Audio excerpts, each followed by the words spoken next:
सिराहाको लाहान स्थित रहेको सगरमाथा चौधरी आँखा अस्पताल, जसले वर्षौंदेखि हजारौं नागरिकलाई दृष्टि प्रदान गर्दै आएको छ, अहिले आफै अन्यायको गहिरो अन्धकारमा फस्दै गएको छ। एउटा महिला कर्मचारीमाथि भएको निरन्तर दुर्व्यवहार, प्रशासनको बेवास्ता र दोषीलाई जोगाउने प्रयासले यो संस्थाको नैतिक जगलाई हल्लाइदिएको छ।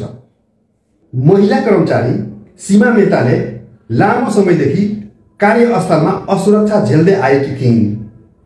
उनले न्यायका लागि आवाज उठाउँदा पनि अस्पताल प्रशासनले गम्भीरतापूर्वक लिएको देखिएन। जब अन्याय चरम सीमामा पुग्यो तब मात्रै यो विषय बाहिर आयो। तर प्रश्न उठ्छ, किन यति लामो समयसम्म एक निर्दोष महिला कर्मचारीले पीडा सहनु पर्यो? किन प्रशासनले सुरुदेखि नै कारबाही गरेन? के अस्पतालभित्र कुनै निश्चित शक्तिशाली समूहको प्रभाव रहेको छ जसले आरोपीलाई जोगाइरहेको छ? यो केवल एउटा व्यक्तिको समस्या होइन, यो सम्पूर्ण कार्यस्थलको असुरक्षित वातावरणको सङ्केत हो।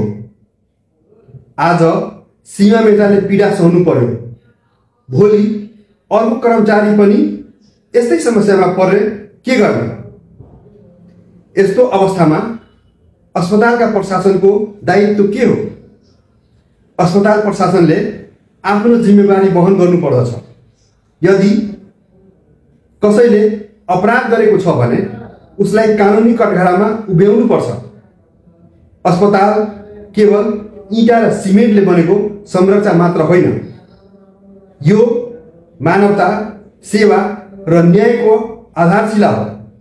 यदि यही संस्थामा अन्याय मौलाउन थाल्यो भने भविष्यमा कसले यसप्रति विश्वास गर्ने?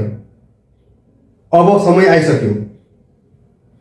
कर्मचारीहरूले, समाजले र न्यायप्रेमीहरूले एकजुट भएर आवाज उठाउने, महिला कर्मचारीहरूलाई सुरक्षित वातावरण प्रदान गर्नु आजको अपरिहार्य आवश्यकता हो।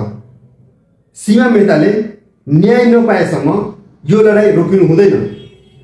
अस्पताल प्रशासनले निष्पक्ष छानबिन गरी पीडितलाई न्याय दिनुपर्दछ, अन्यथा यसको प्रभाव समग्र संस्थामै पर्नेछ।